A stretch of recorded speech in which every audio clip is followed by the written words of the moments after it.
Hello, in front of me I've got Xiaomi Redmi 10 Lite. In this video I'll show you how to find and manage display settings. In the beginning, let's go to settings and enter display.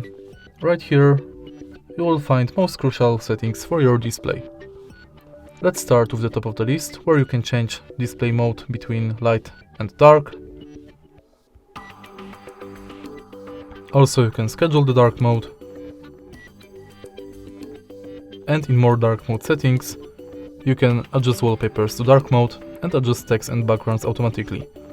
Also, you can enable dark mode for apps. Then you can change brightness level of the display manually, automatically, and you can enable or disable sunlight mode.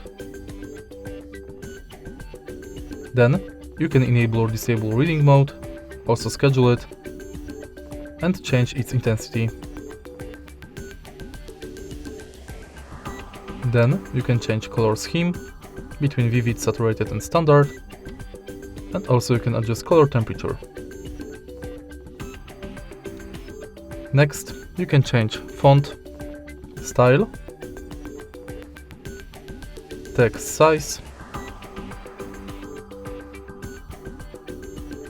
change mode when device is in VR, and enable or disable auto rotate screen. And that's basically it. If you find this video helpful, please leave like, comment and subscribe.